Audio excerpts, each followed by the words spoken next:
Bilohorivka has been pretty much obliterated. It was the village closest to the Russian leader's biggest military defeat in this war so far. And it was absolutely hammered in the weeks before. Virtually every building is torn apart. And there are the remnants of cluster bombs left exposed in the farmland around.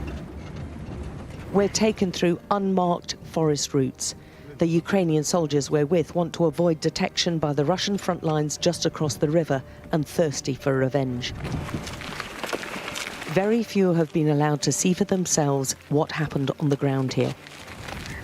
But the graveyard of Russian combat vehicles will go down in the Ukrainian military history books, at least, as one of the Federation's most humiliating defeats. Таке враження, що це якийсь клуб самогубців, тобто вони чи їхнє командування не жаліє своїх людей. Тобто отак от, тобто там дивно посилають на вірну смерть, виконують якісь дурні накази свого командування. Ukrainian military footage shows broken pontoon bridges which the Russians had built to cross the Donets River in order to surround Severodonetsk, the last big Ukrainian holdout in Luhansk, part of the Donbas. The footage shows Russian vehicles, some already in the river, being attacked on all sides. Russian soldiers are seen jumping from the top of their armoured vehicle into the water to escape. Certainly, the wreckage we saw indicated there'd been significant losses. The Ukrainians say hundreds of Russians were killed, although that's difficult to verify as the bodies had been cleared before we got here. Our soldier guides were hugely curious about the enemies they've slain here, going through their supplies and collecting them as memorabilia. Russian tea. Russian tea? Да, трофеї. This significant win has massively boosted their morale. А зараз же більш-менш воно якби усі знають, де хто є, хто вони такі є, варвари тобі. І всі знають, кого треба гатити. The ferocity of the firepower was intense, and the Ukrainians say they wiped out a whole battalion. But perhaps more long-lasting damage is what it's done to the top of the Russian Federation, because it's led to criticism that they haven't seen ever before, and that criticism is directly linked to Vladimir Putin himself. Still desperate to take Severodonetsk, that's forced changes on the Eastern Front.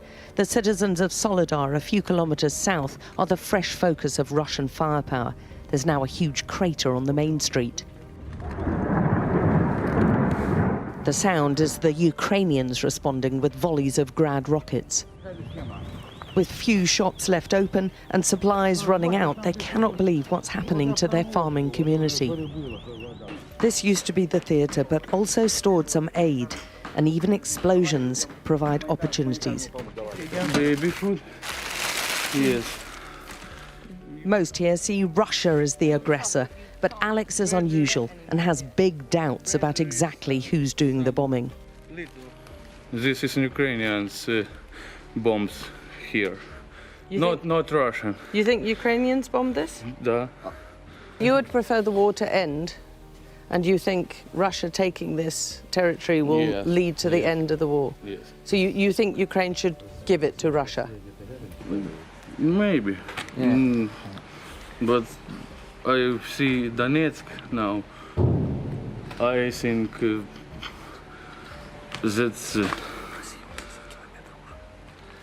it's better. To go to Russia, for it to go to Russia? Да. Yes. The Ukrainian president has warned that Donetsk and Luhansk, which make up the Donbas region, are being turned into hell. And this is what it looks like.